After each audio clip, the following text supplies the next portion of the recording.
Hello, everybody. How is everyone doing on this lovely day?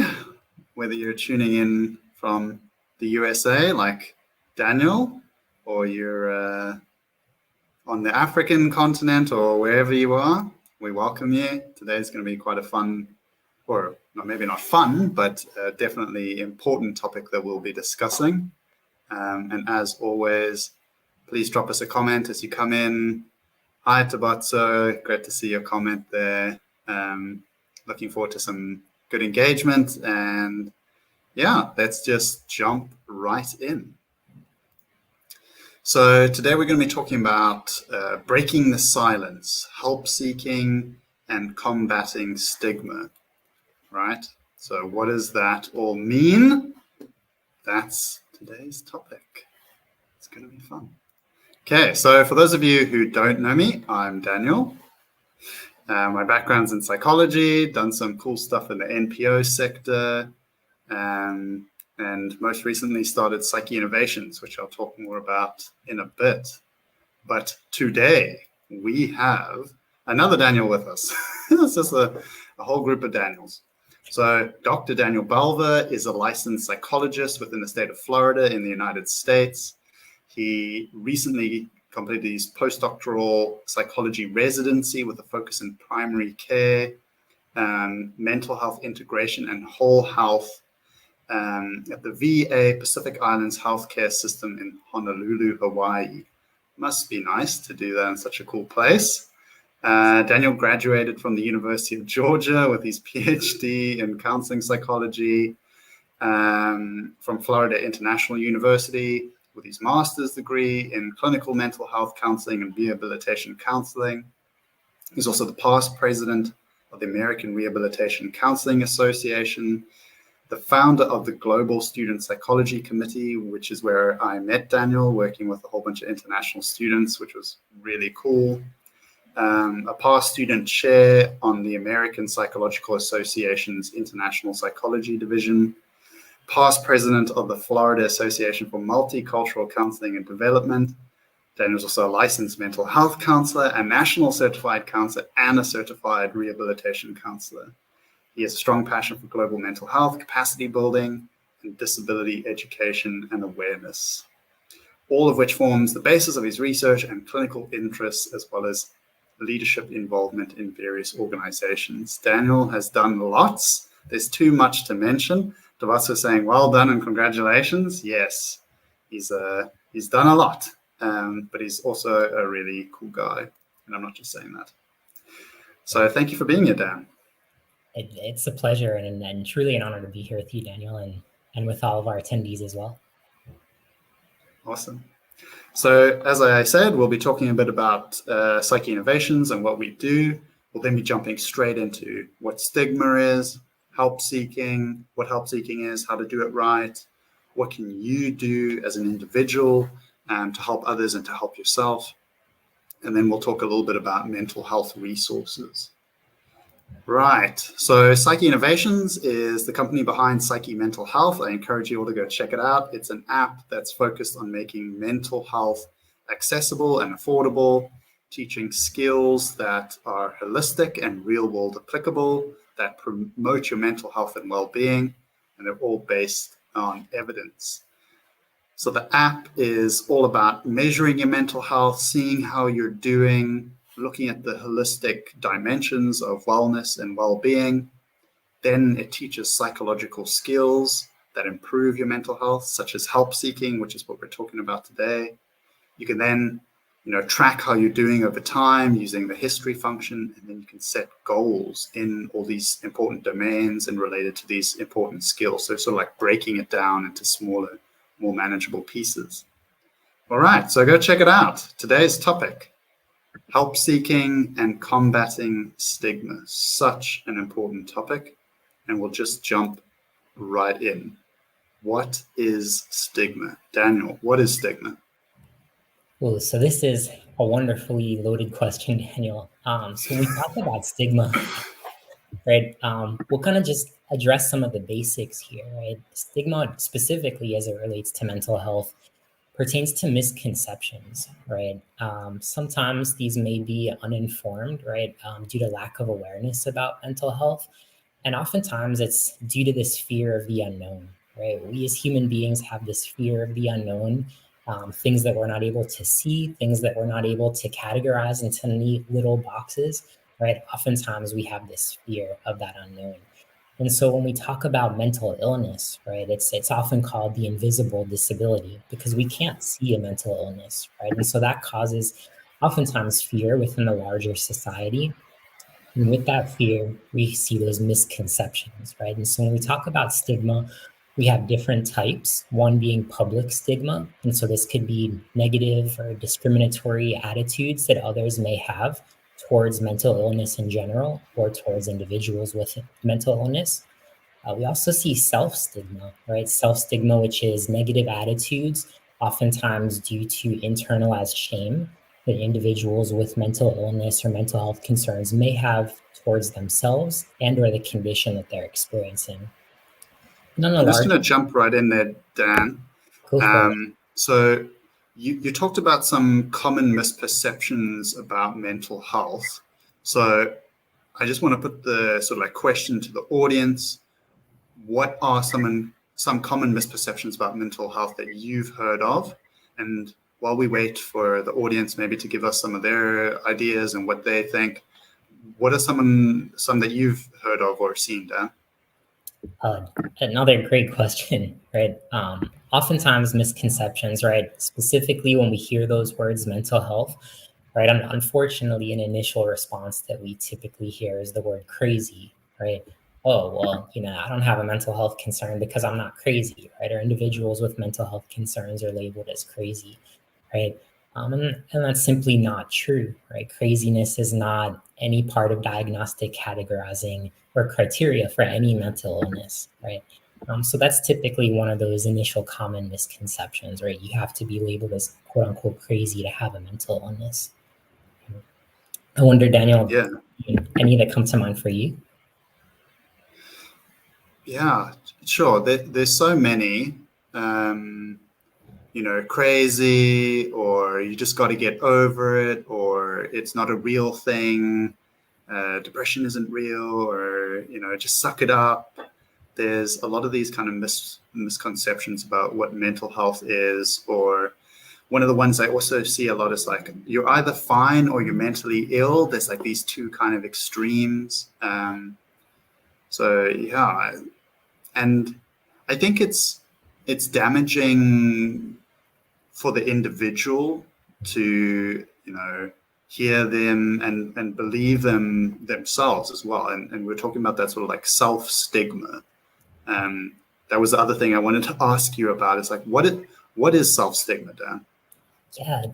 So when we think about kind of this public stigma, right, and all those kind of myths and misperceptions that you just mentioned, Daniel, when we hear that, right, oftentimes we start to internalize that own stigma. We start to internalize a lot of those misconceptions or labels, right? So we start to kind of discriminate against ourselves. We start to stigmatize ourselves, right? So we start to hold these inherent attitudes, right?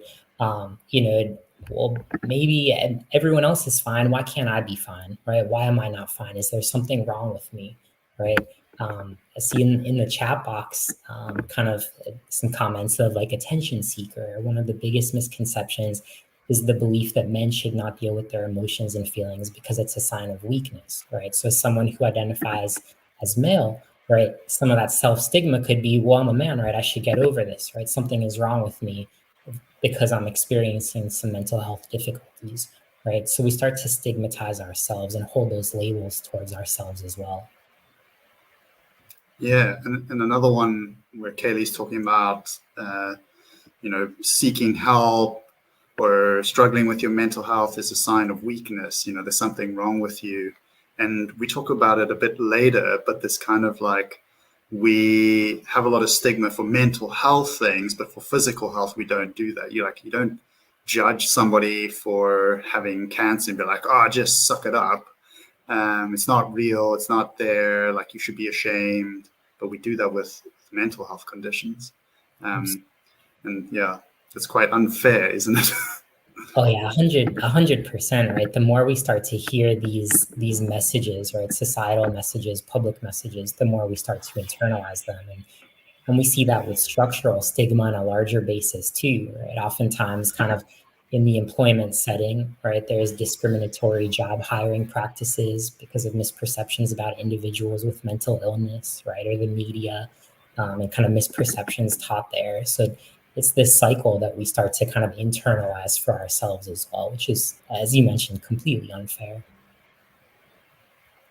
Yeah, and it stops us from speaking out sometimes. Like the comment here about attention seeking. It can be really upsetting when you ask for help and people just see it as like attention seeking, like, oh, you just want attention. This isn't a real thing. Um, what are your thoughts around that, Dan? Yeah, I mean, oftentimes there's that fear of judgment, right? We're concerned of how we'll be perceived, right, if we ask for help, right? And this notion that, I should, quote unquote, I should be able to handle this on my own, right?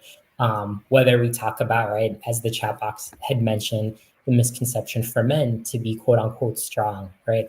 Also for women, right, to be strong as well, right? And so any of us, when we're turning to seek help, right, there's this fear of, okay, well, how am I going to be perceived, right? Am I going to be judged? Am I going to be isolated? Am I going to be labeled as an outcast because I'm having these concerns, right? Is someone going to think that I'm weak, right? And there are a lot of different areas, unfortunately, that contribute to mental health stigma, right? We look at larger society, right? Oftentimes culture, sometimes religion, religious beliefs, the media, as we mentioned, sometimes family, kind of what we grow up learning about mental health too.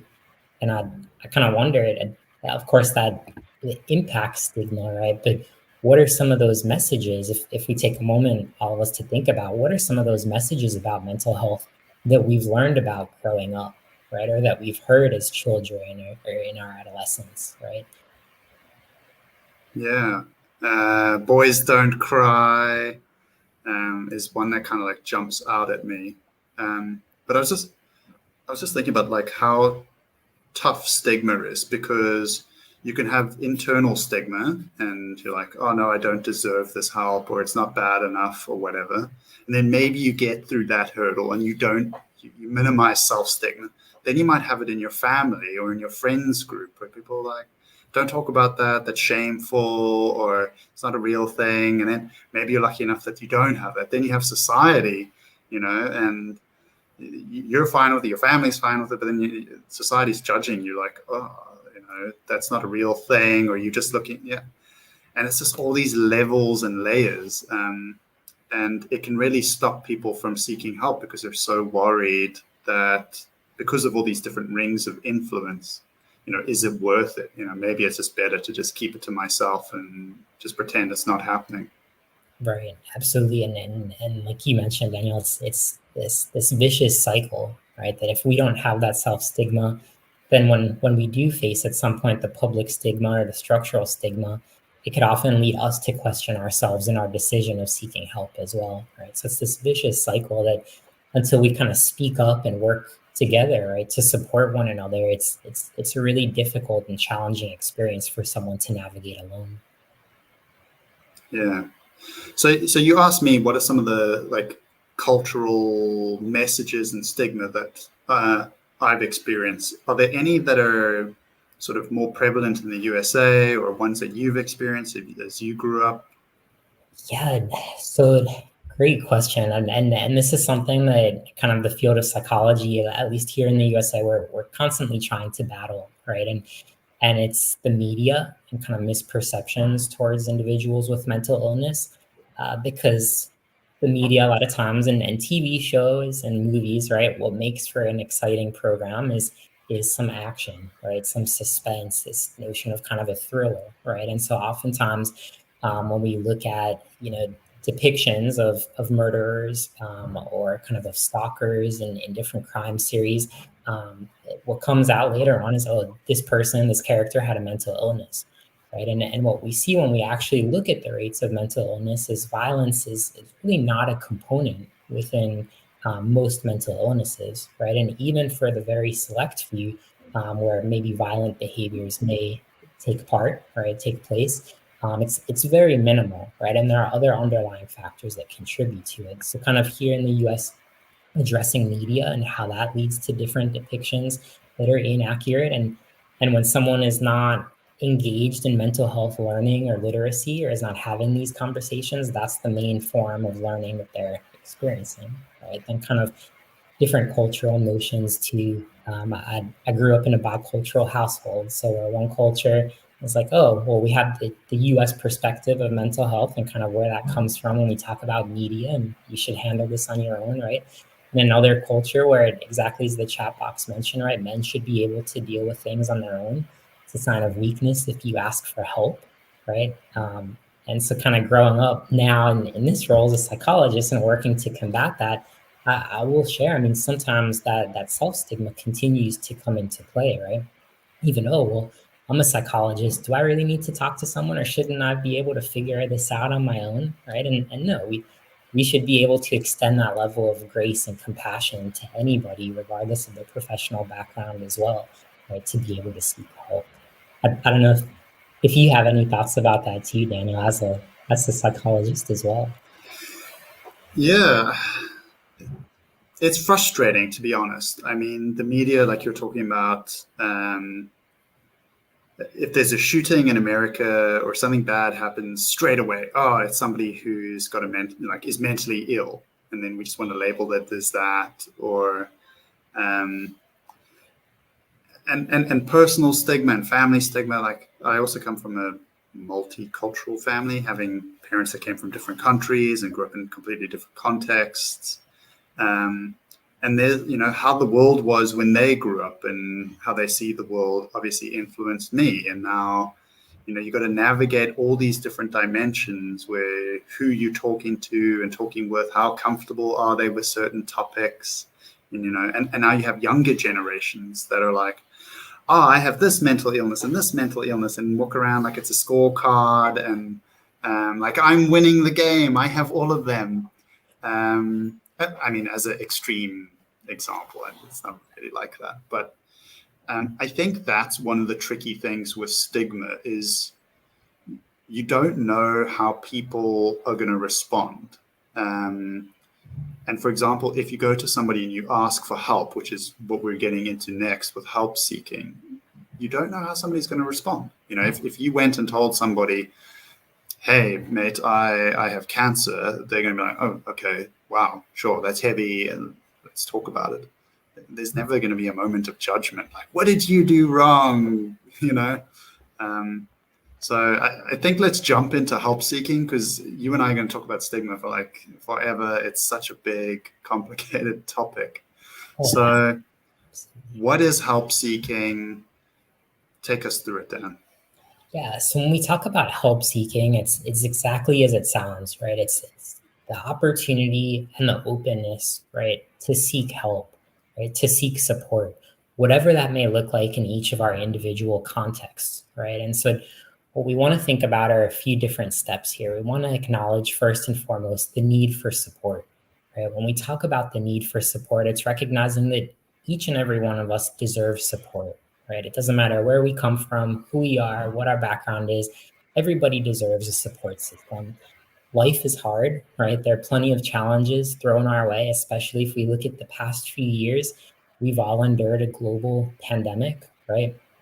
On top of daily stressors, on top of all the added kind of complications we experience. And so to navigate that as one person alone is really hard, right? So acknowledging, I'm experiencing some difficulties, right? And who wouldn't, based on everything that all of us have just gone through, right? Aside for whatever else we're going through, right? So recognizing the difficulties that we're experiencing, acknowledging the need for support, and the fact that we deserve support, right? I think that's a big factor that we often overlook, right? Is that notion of being deserving of support, right? And I'll come back to that in just a moment. But again, looking at who could be part of our support system and part of our support network, right? Really trying to think and visualize, okay, if I had X concern, right?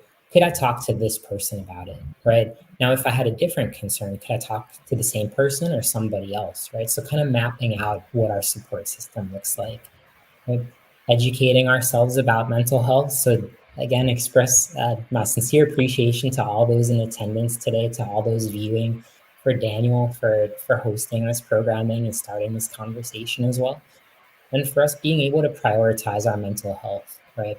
And so kind of when we talk about prioritizing our mental health, I really enjoy, many of you may have heard this example before. It comes up a lot in the mental health setting, but the visualization of the oxygen mask, right? And so for those who have traveled before by plane, right, hopefully the flight attendants have shared, right, that my sincere hope that they shared that in case of an emergency, right, you can expect for the oxygen masks on the plane to fall, right?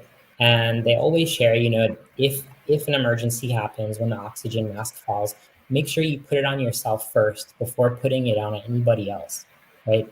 Even for parents, right? You have to put it on yourself before you can put it on your child, or for elder individuals or persons with a disability, right? You have to serve yourself first. And if we think about that kind of in the mental health context, it may sound selfish for a moment, right? That we have to prioritize our own needs, but ultimately, we can't help anybody else. We can't support anybody else.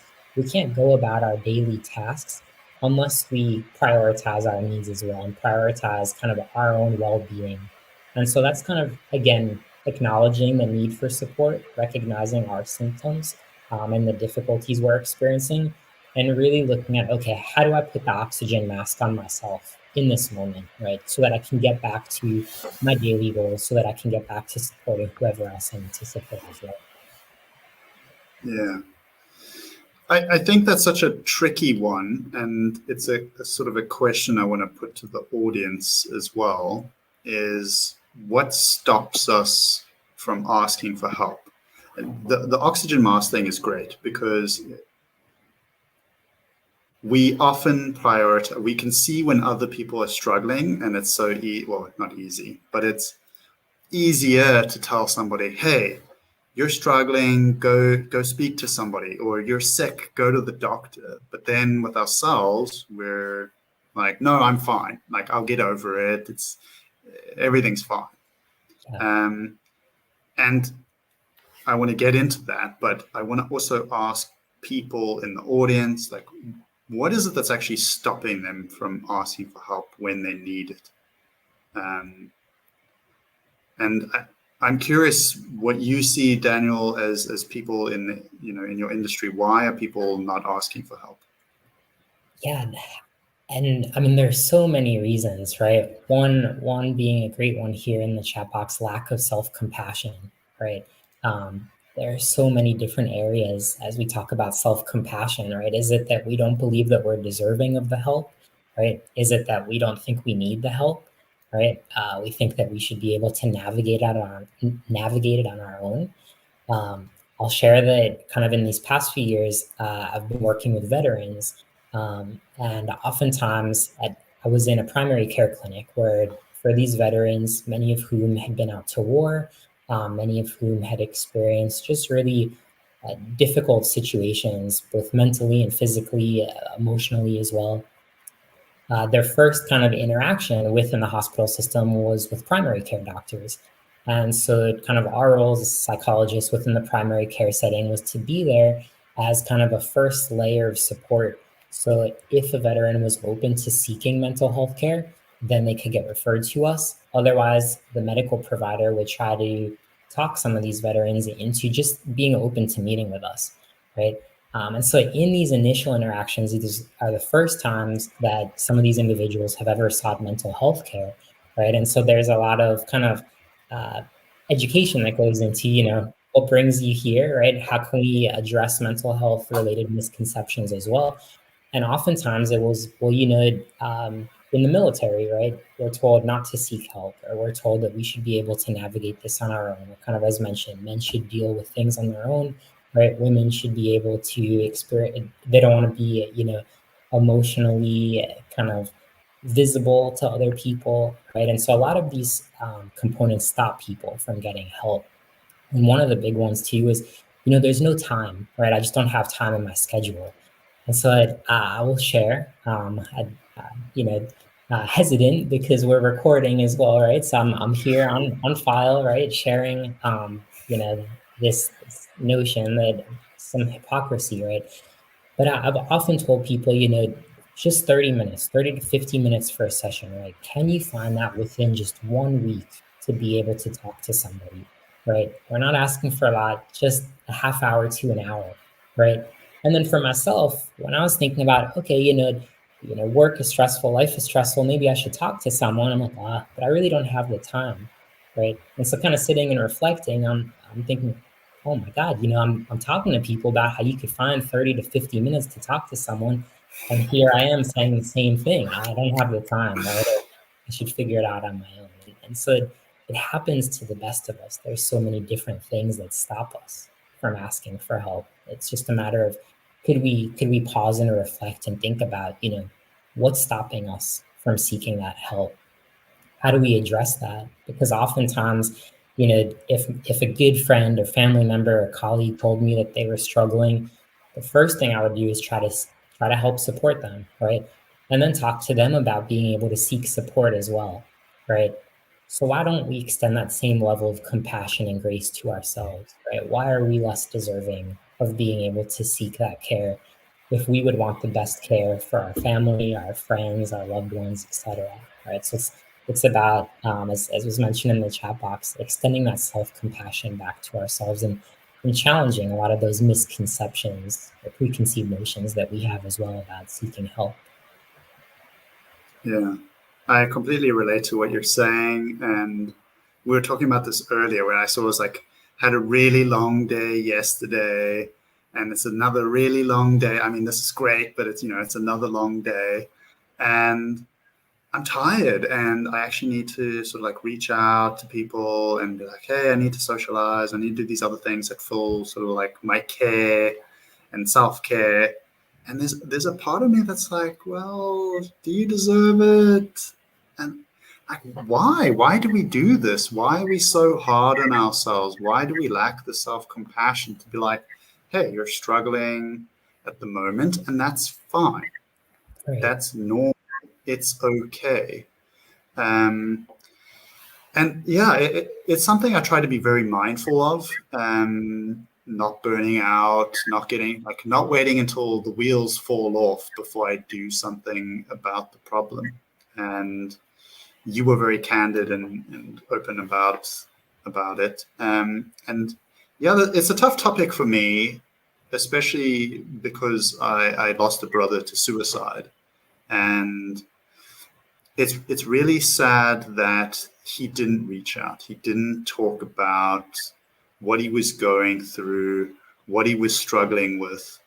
So people didn't know. And I think that's a big barrier is we're all living in our own worlds, thinking that we're all alone, and we're not. We're not all alone. And there are people out there that want to help, that care, can support you. And taking that first step of reaching out is so scary, but we owe it to ourselves and we owe it to other people to do that.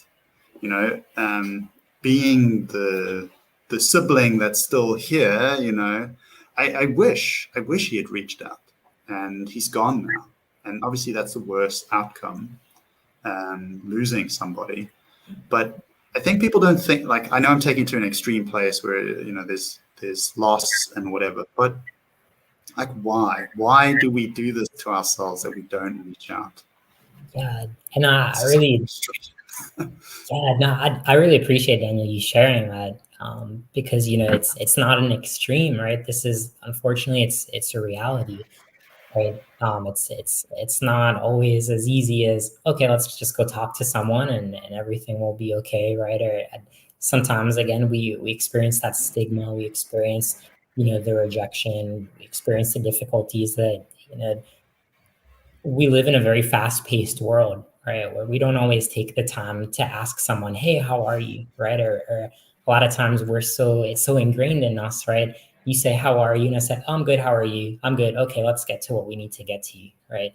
And so I mean, this is a whole separate rant, so I apologize. I promise it'll be brief, but we also live in an era of social media, right? Where you look at certain photos of people and you're like, oh man, that person is so happy, right? And a lot of times what we hear with suicide, right, particularly celebrity related suicides, is, oh, well, they seem so happy in their photos, right? Or, social media told a completely different story, right? And so we don't extend that same level of compassion to ourselves of, well, that person must be happy, so I should be happy, right? I shouldn't seek that level of care or support. And I know this is a drastic, kind of maybe a cruel type of example, and I promise I'll seek forgiveness afterwards. But if my grandma came up to me and said, "Hey Daniel, I'm really struggling," I wouldn't say, "Hey grandma, suck it up, get over it," right? No, I would extend that next level of compassion, right? And so thinking about it in that sense, right?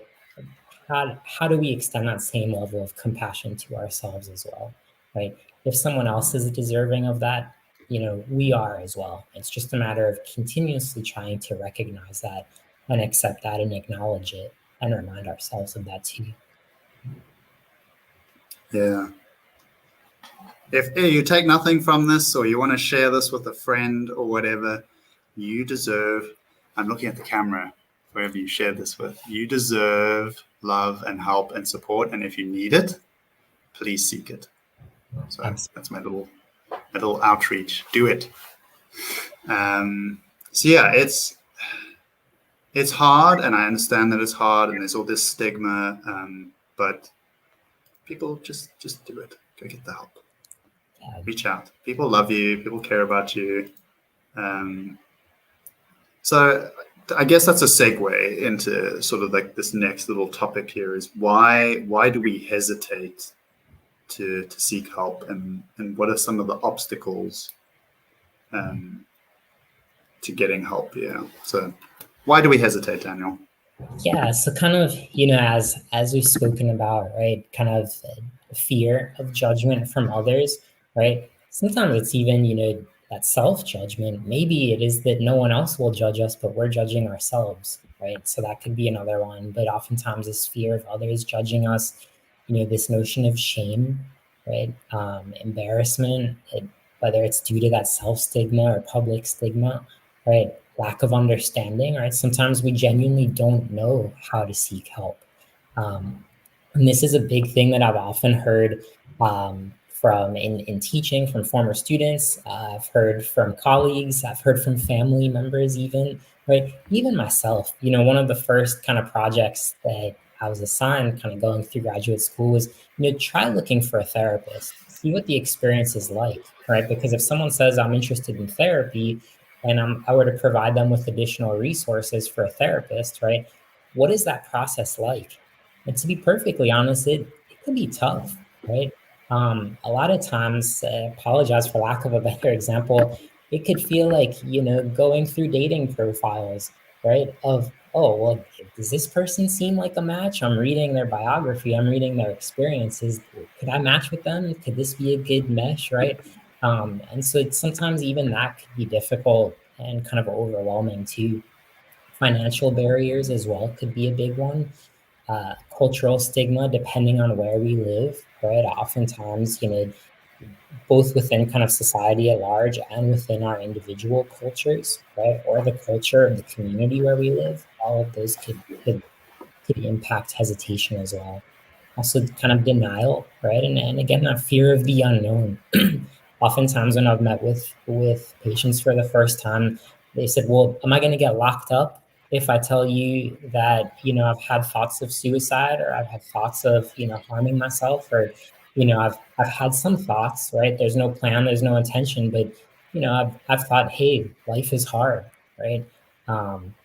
So am I going to get locked up or institutionalized for that? And so a big part of therapy too is providing education of, this is a safe space. This is what will happen in therapy, and kind of let's embark on this journey together. So that notion of the fear of the unknown could really be impactful. and could be a huge barrier as well to seek a service when we don't know what that even entails, right?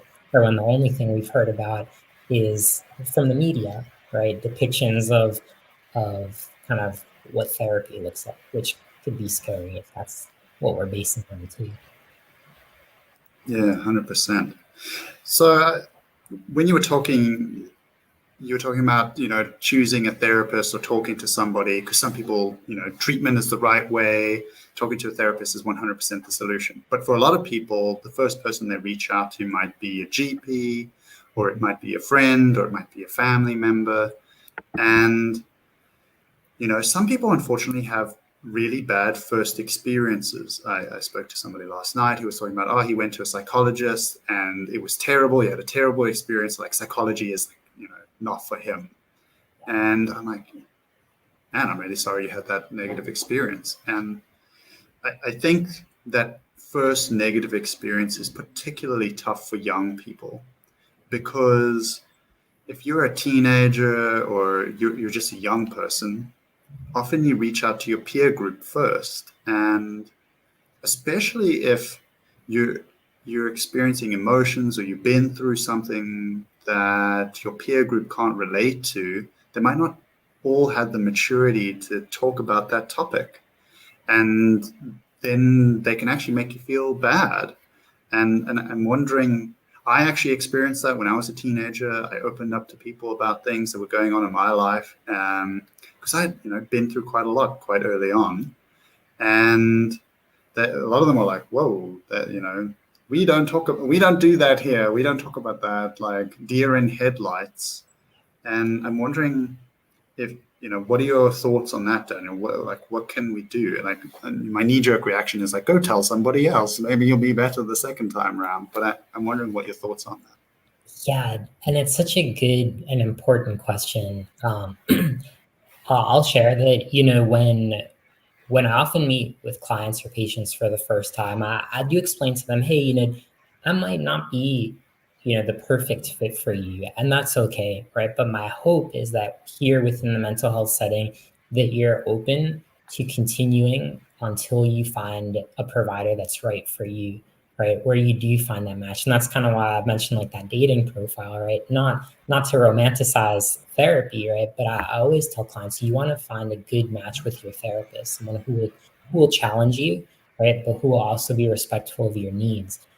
And even I bring that up. I know your question wasn't exactly about a mental health provider, right? But the reason I bring that up is because even finding a psychologist, right, you might go through a few, right? Because the first one might not be a good match, right? And oftentimes, like you said, if the first one is not a good match, then it kind of deters us from seeking help again, right? And then kind of similarly, outside of the world of therapy, right, within social supports, I confide in a friend about a difficult experience that I'm going through, and they tell me, oh, get over it, right? Or, oh, you'll be okay. Okay, well, that's not the support that I was looking for. So who's to say that I'm going to be open or even motivated or willing to speak to somebody else, right? And you're right that unfortunately the response is, well, what if we try again, right? And here's where this notion of vulnerability comes into play. And fortunately, in today's society, we're having these conversations more so than in previous years. We're not, as a society, we're not where we need to be in terms of kind of openness and acceptance of mental health related concerns. But I would encourage people, and I share this also. I'd share this with myself too, and grandma is, could we be vulnerable to speak to somebody else, right? If that first person doesn't give us that level of support, right, it could feel like a huge blow, right, a huge kind of knockdown, right? But okay, now we recognize this is not someone that I could particularly use in my social support system, right? This isn't someone that I would confide in for concerns, right? Maybe a colleague of mine is someone who I could talk to about work-related difficulties, but maybe that person is not the best support system for me for more personal related concerns I'm experiencing. Maybe a good friend of mine is someone who I could talk to for, family related difficulties, But that's not someone who's going to understand something that I'm experiencing at work, right? So it's okay to have different support systems as well, right? It doesn't just have to be one person. But could we be vulnerable to really try to seek that support? And if that initial kind of first person doesn't give us the level of support that we're needing, that's okay. Could we then remember, I'm still deserving of the support and I'm going to continue to seek it until I find it, right? Whether that's in a professional setting and or in a personal setting as well. 100%. Thank you for such a great answer there. I think that's a nice segue into our next slide. It's like I perfectly planned these questions. It's just it's just happening that way. Right. But, what can I do as an individual to help myself and to help other people, I think is our next one. And you're talking a lot about that open communication, about seeing that there's different people in the network that we can reach out to. What else can we do, Dan? Yeah.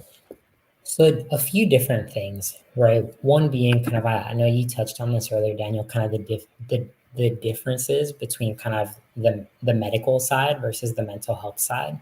And so really breaking it down and looking at kind of, can we better educate ourselves for a moment about mental health, right? And so another example that I would kind of share here is, if I stood up and I fell, and you saw, Daniel, I was in physical pain. I injured my leg. Maybe I break my leg in this example.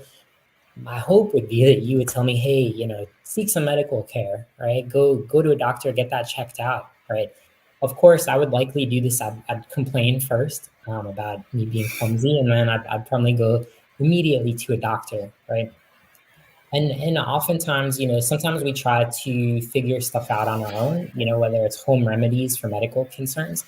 But if that doesn't work, we're typically open. What we find is people are typically open to going to see a general practitioner or a doctor, right, for help with whatever medical concern they're experiencing, right? So why is it different for mental health? Why do we have that hesitation and that stigma around, treating ourselves, not even treating ourselves? You see that initial response I gave is, oh, it's a treat for ourselves to see a mental health provider. Right? Yeah. Well, why is it different, right? Why are we more open to see medical providers than mental health providers? And so, I think part of that is, to interject there, is education. Is like mental health isn't normalized. Speaking about is like, we spoke about stigma, but I think stigma stems from a lot of misinformation. We aren't explicitly taught about mental health, the components of it, how important it is.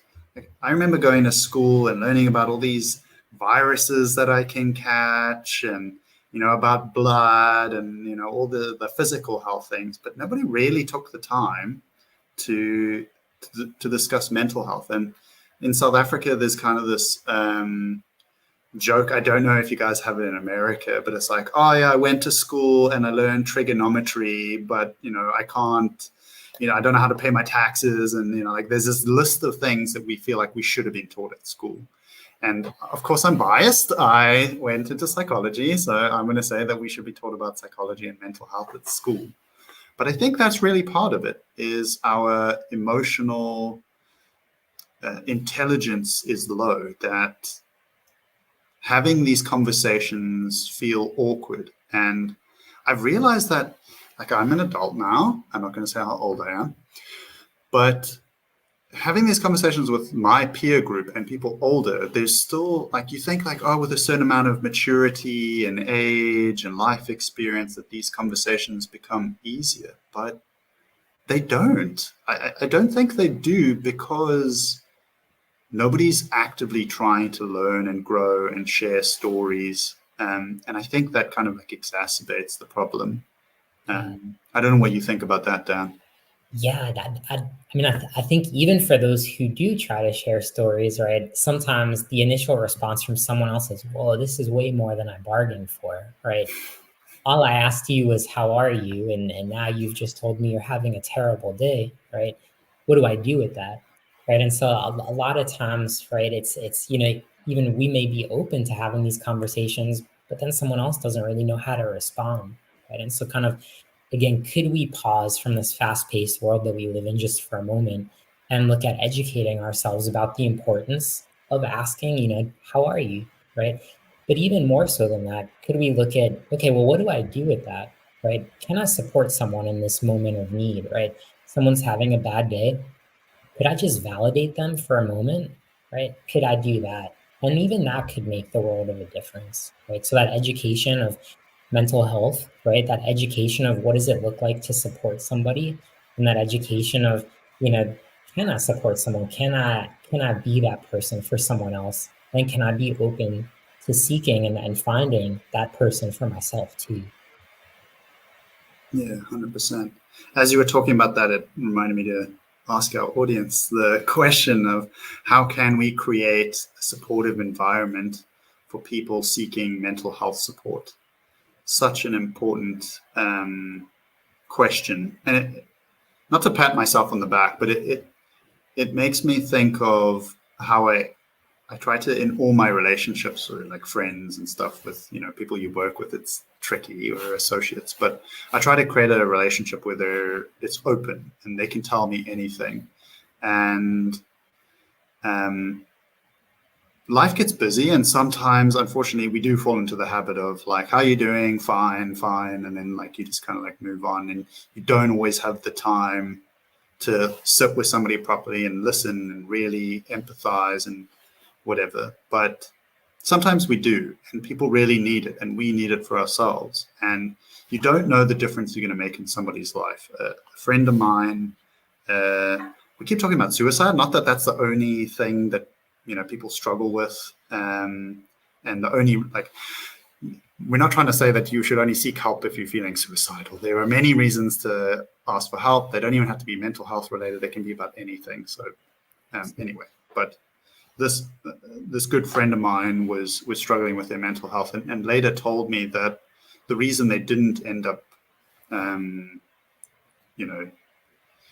taking their life was because of me. And like, at the time, I felt this like overwhelming sense of like, whoa, like, that's a lot. And later on, that turned to like, wow, that's awesome that I made somebody feel so loved and so comfortable that they could open up, and they didn't do this thing that would have been so destructive to their life and everyone else around them, because they felt just the support of one person. It can be really life-changing. And why am I saying this? I'm saying this because you don't know the impact you have on people just by being present, by giving them a space to talk, being that single encouragement to be like, hey, it's all right, go seek help. You can completely change somebody's life, and you can change your own life. So yeah, anyway, I went on like this whole like story, but that's why it's so important. And I appreciate, Daniel, you sharing that, right? Because it stresses the importance of, it just takes one person to make a difference, right? And oftentimes I see in the chat box, right, we've got great comments of, be curious and ask. People don't usually share unless you show interest in them. And just that importance, as was mentioned, of asking, right? Just that question alone could make a huge difference, even kind of within the psychology setting for individuals experiencing suicide, thoughts of suicide, right? Sometimes mental health providers are kind of on the fence of, oh man, do I ask? Do I not ask, right? But asking is one of the biggest supports that could happen, right? Because then you can normalize, what's going on. And from there, we can have an open and honest conversation to better get you the support that you need. But unfortunately, it doesn't happen unless we ask those questions, unless we foster that safe and supportive environment, like you mentioned as well, Daniel, right? And kind of, as I see in the chat too, it says normalize it, right? People chat about training at the gym. It should be the same when discussing your mental health. Absolutely. Now, I'll say this on camera so that I try to do better for myself as well. right? But I'll say, I always tell myself, oh yeah, I'll go to the gym tomorrow. I'll go to the gym tomorrow. And, tomorrow happens and yeah, some stuff came up. I'll do it tomorrow, right? Similar for mental health, right? We often put it off, but what happens is I try to tell clients as well, if we look at mental health like a car, right? Our mental well-being, right? A car, we need oil changes, right? Regular maintenance on our car, or else we'll experience some significant damage, right? Even if it's, taking the bus, you would hope your bus driver would, get their oil changes and do regular routine maintenance. The same for our medical care, right? Oftentimes doctors will say, come back every year for your yearly physical, right? So why is it different for mental health? We don't need to wait until an ultimate crisis, until things are really difficult for us, right?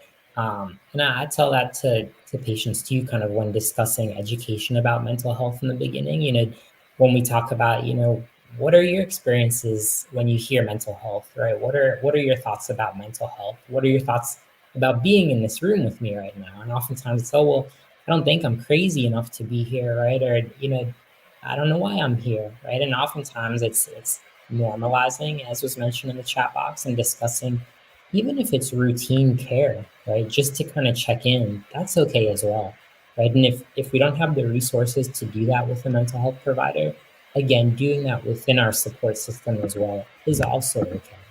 Right? And so being open to also being vulnerable as well, right? And being curious, as was mentioned in the chat box, with others, and open to talking to others and listening to others as well could be so important too.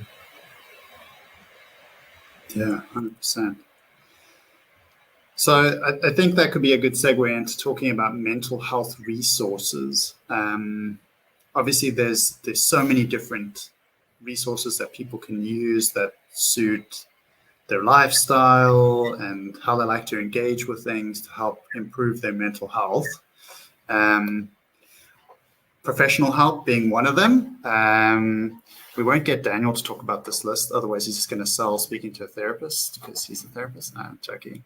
But of course, speaking to there's many different types of psychologists. They all use different approaches, which is really cool. And you can find one that really suits your needs and what you're going through. There's also online resources, so community groups. There's webinars like this that you could attend. There's YouTube videos from experts talking about different things that can be really helpful. There's support groups for a range of different things. What are some of the support groups that you've seen, Dan, and what are your thoughts on support groups? Yeah, support groups could be really wonderful, right? Depending on how you use them, whether it's kind of as your primary source of support or if you use it as a supplement for therapy, whatever works for you. But kind of here in the US, we have a lot of different types of support groups, whether it's support groups for, Alcoholics Anonymous, or, for drug use, for gambling, for overeating. We also have support groups for loss, so bereavement groups, even for, loss of pets. There are a lot of pet loss support, pet bereavement groups, just different types of support groups. And what's great about them is they're often peer-led. So you're sitting and receiving support from other individuals who are going through similar situations as well. And so that could be nice to gain support from other people, to learn how other people are coping, and to help support one another. And oftentimes, if you look online, or if you contact, typically different community resources, so schools or religious affiliations, they may be able to get you connected with support groups as well. So checking online or kind of checking within the community, support groups could be really beneficial. Awesome. We have a really important and quite a difficult question here. How can you help your friends or family reach out to a counselor or psychologist if they're unwilling to seek help? Sure, tough question, Dan. Yes, great question. So here's where, patience comes into play. I swear some of that comes from personal experience, trying to still be patient, with friends or family members. But ultimately being able to share some of those resources and if nothing else, then sharing some of that education, right? Not doing so in a combative way of you really need to talk to someone, something's wrong with you, right? No, rather saying, we can be open to talk, I share that because a lot of times within families, that's kind of how we communicate sometimes. But, doing so in a supportive and kind of patient manner, and doing so in a way where we're providing some education too, right? So kind of some of the similar points we showed today of, if you are open to speak to a medical doctor, if you are experiencing medical related concerns, then what's different about speaking to a mental health provider, right? And kind of having that open conversation with them, being open to challenge them, but challenge in an empathic way, right? In a genuine way of, why is it different to seek medical care versus mental health care, right? If I was experiencing, some difficulties, wouldn't you tell me to seek mental health care or to seek support, right? So why is it different for you, right? You deserve that as well, right? So being open to have some of those challenging conversations in a patient and empathic way, I think could be helpful. And ultimately, unfortunately, not everyone is going to be open at the start to seeking mental health care, no matter how hard we try or what our best intentions are. So if nothing else, if it's planting that seed for them to come back to and continue to think about, maybe it is okay for me to talk to a mental health provider, right? If they do so in a few weeks or a few months, right, or even down the road, then you've planted an important seed, right? And if nothing else, you've shared with them the importance of support, being open to seek support. And maybe they can talk to you to an extent, right? Maybe they can find some support systems until they're open to speak with a mental health provider too. But I share that with just one kind of word of importance as well as the importance of self-care. Right? When we talk about being open to listening to other people, to asking questions, we may hear some difficult responses. So again, we want to focus on our self-care as well, making sure we're taking good care of ourselves, like the oxygen mask example, so that ultimately we can help take care of those around us too. That's awesome.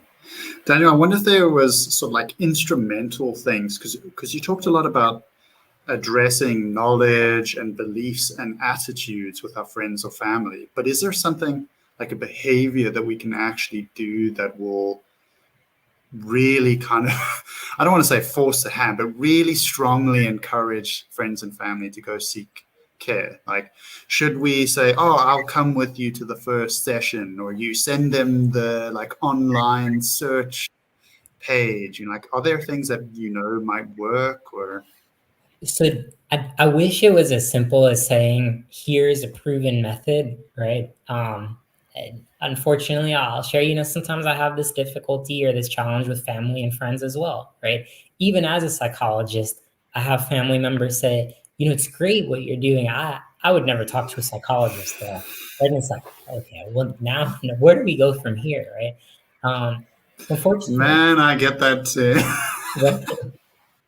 Yeah, that should be a support group in and of itself, right? But I mean, ultimately, we can't force anyone to do anything they don't want to. But I think again, just starting that conversation, if it's helping provide that motivational push of I'll help get you connected to resources, right? Or I'll help you find providers.